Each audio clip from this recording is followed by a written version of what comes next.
Okay, in this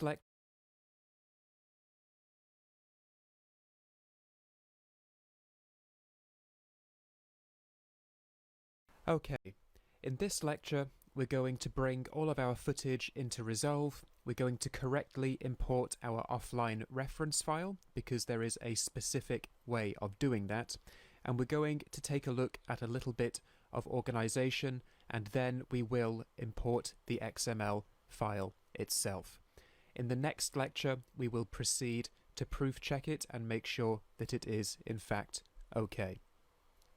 So let's start by making some bins. I want to make a new bin for rushes. I want to make a new bin for timelines. And I want to make a new bin for the offline reference file as well. And I'm just going to call that bin offline. So first I'm going to bring my rushes in. I can do this easily by selecting the 3 day 1, day 2, day 3 folders by either Control or Shift clicking, and with all 3 of them selected I can right click any one of them and choose Add Folder and Subfolders into Media Pool. It's asking me if I want to change the frame rate. I'm going to say yes, change, because it does need to change from 24 FPS as per usual. This option that we've just chosen here, Add Folder and Subfolders into Media Pool, will look inside the folder on our machine and bring in every video and audio file that Resolve can understand. Then it will look inside all folders inside those folders and do the same thing, and look inside all folders inside those folders, etc. It will find every item that Resolve can recognize and bring it into Resolve, into the bin we currently have active. Now, alternatively, if I want to keep these folders intact and make bins out of them, I can right-click selected folders, and I can hit here, Add Folder and Subfolders into Media Pool, brackets, Create Bins.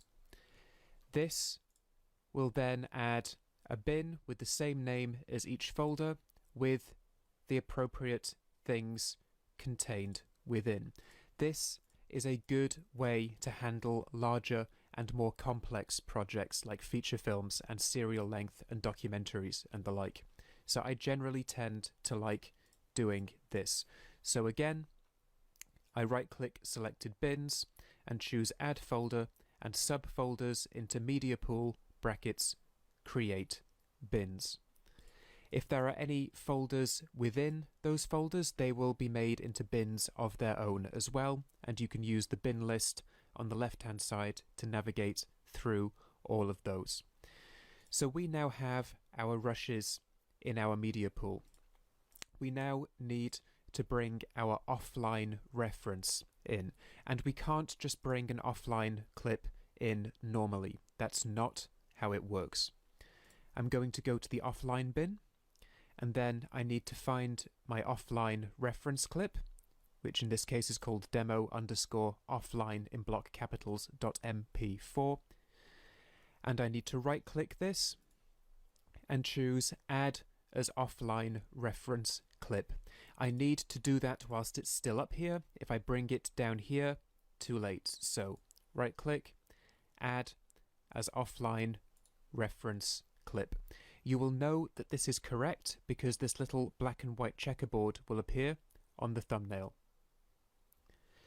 So we've now got our rushes, we've got our offline, we need to bring in the XML file next, and we do that in the Edit panel. So we need to click on the Edit panel and open it up. Make sure that the media pool is exposed. If it is not and you see this screen, hit the media pool icon in the upper left to expose it, and make sure we have our timeline bin open. In the empty space in here, I'm going to right click and go to Timelines, Import AAF/EDL/XML, and the keyboard shortcut for that is Control or Command, Shift, and the letter I. And this will then ask me where to find this.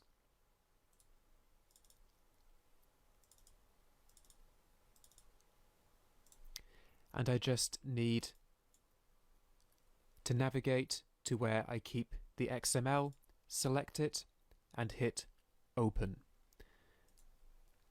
And I get this window. So this window is the Load XML window, and it allows us to set some boundaries when we are bringing the XML file into Resolve. It's going to let me name the timeline, so I'm going to call this one Demo Timeline. And then we have some checkboxes down here. We have a drop-down menu up here. Sometimes XMLs can contain multiple timelines, and because of this, always give your timelines logical names. I've had a lot of projects from people who have had 7 or 8 different timelines, all called Final Edit, and it's just not very helpful. So we know this is the correct timeline because there's just one of them. I'm going to give it a better name. And then we have these checkboxes down here. Now I'm going to leave automatically set project settings and use sizing information checked. But I'm going to ignore automatically import source clips into Media Pool. We've already imported our material into Resolve, and that's a much better way of doing it. It gives us more control. It lets us tell Resolve exactly where to look. We can ban it from certain bins if we're getting conforming errors. Okay, so this is a much better way to do this. I like to bring everything in bins and then uncheck this. We can automatically import source clips into Media Pool, but because this project was originated on a different machine, it won't find them and it will ask you to relink them. This is a much better workflow, so we will stick with this for the time being. Once I have all of this here and it is correct, I will hit OK. It's now going to ask me which folders it's allowed to look in. So I'm going to hit the little chevron, the little arrow here. I'm going to unfurl rushes. I'm going to uncheck master, which will uncheck every other bin. And I'm just going to put a check in the rushes bins. I'm going to tell Resolve you're only allowed to look in here. Okay? This is why bringing everything else in first is a much better way to do this. And then I'm going to hit OK. And now Resolve has reconstructed my timeline. We can go ahead and we can start to proof check the conform we've got. Because this conform is not been signed off on yet, we need to make sure that everything is correct and in the correct place according to our offline reference file. And we will do that in the next lecture. So we're almost there now. So go ahead and click on through to the next lecture.